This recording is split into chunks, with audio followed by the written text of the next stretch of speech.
food out there. Woo! You know, I'm glad I got this jacket. Hey guys, listen, it's Roosevelt Simmons here. I wanted to take a couple of minutes and talk to my family and friends. This morning when I got up, I was thinking about, you know, people that are successful and what it took for them to become successful. And, you know, some people are at crossroads, right? Whereas they could take the path of success, all right, or the path of nowhere. And what do I really mean by that? Well, you know what? A lot of us wake up, some of us had mortgages, some of us had credit card bills, and we have all these bills that we're facing. Some of us, what we do is we go to work for somebody else, and that allows us to pay those bills. Some people basically, even though they know they have those bills to pay, they choose to not to do it, and they just kind of pile up. And now they're faced with, you know, high interest rates and things of that nature. So it's kind of like the path that we choose, or the path that we take that makes us successful. And let me also categorize this. Being successful doesn't mean that you have a whole bunch of money in your pocket, or you living in a nice home in the suburbs, all right? I remember when I was in the military, and I always wanted to be honest with you, I always wanted to go to college. But at the time, my parents couldn't afford to put me through college, okay? That's another long story I don't want to really get into. But I was in the military, you know, I realized, you know, I decided I wanted to be an engineer. And I knew by being an engineer, I could make a lot more money than basically coming out as an electronic technician. So I had a conversation with my wife, and she decided to support me, you know, support the decision, and also she help support financially. It was a two-way streak. You know, I worked full-time, I worked part-time. I did what I had to do in order to get that degree. But, you know, after I got into it, I realized that, wow, this was harder than I thought. So then I came to a crossroad. And the crossroads was like, you know what, I could drop out, still get a pretty good job. Because I was in the military for 9 years as an electronic technician, I could still get a pretty good paying job. But if I continue on the path that I had set for and get that degree, I could make a lot more money. Well, to make a long story short, I made a lot more money. And because I made those decisions, all right, that helped me to live the life that I'm living now. Now, again, I came to another crossroads. A couple of years back, you know, I got laid off. Downside, they call it. I worked in the military defense sector, okay? So I came to another crossroad, right?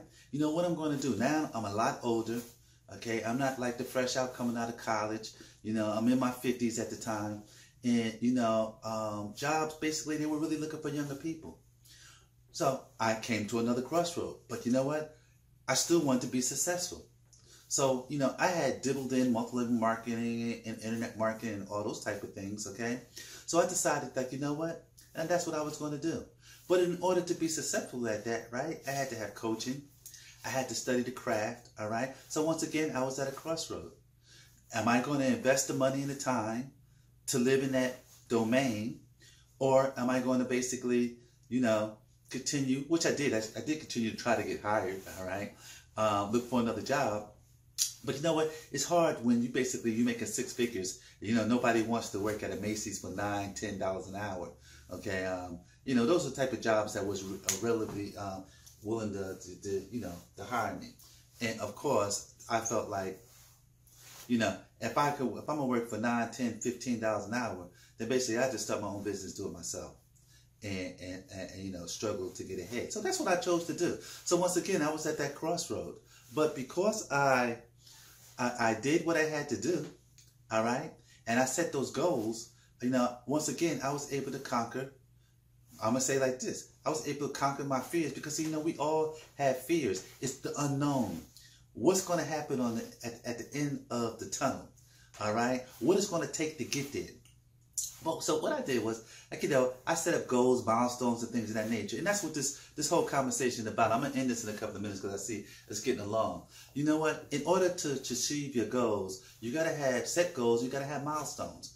Now, you can have short milestones and long milestones. Short milestones mean like, you know what? Just like today. All right, what am I going to do today? All right, am I going to do X, Y, and Z, right? Or maybe say I'm going to do A, B, C, right? And maybe tomorrow I'm going to do E, F, G. Okay, long milestones is like, hey, you know what? This is what's going to happen when I get to X, Y, Z. And when I get to X, Y, Z, then I'm ready to go out. I'm ready to face the world, and I'm ready to start making that money. And hopefully, I will make that money. So the thing is that I guess the real to really say what this conversation I'm really having with y'all about is it's all about setting your goals, setting your milestones, all right? And basically, when you come to that fork in the road, all right, all we can do is just try to make the right decision. Now, I can't go back and say, you know what, I guess I can go back and say, because now I can look back, I can say, you know, if I didn't make those decisions that I made earlier, today, my family wouldn't have food on the table. Just because I had that six-figure job and, you know, lived in the suburbs and everything, all right, and no other company at that time was willing to pick me up. All right, now they're starting to call on the door, but you know what? I really don't need them now, because due to the fact that I did what I had to do in this new environment, okay, now I'm no longer dependent on them. And I guess that's the moral of the story. If you set your goals and work hard at them, you know, that's a strong possibility, all right, what you was looking at before, what you was dependent on before, okay, you don't need it anymore. You can walk on your own 2 feet. So let's just leave on that note. You know, I hope everybody gets a little something out of what I'm saying here. I know I was kind of rambling, talking all over the place a little bit. It's getting kind of hot. I really need to take this jacket off. So listen, I'm going to say, I'm going to end it here. All right? Take care, guys. Bye-bye. Wow, like I said, it is hot.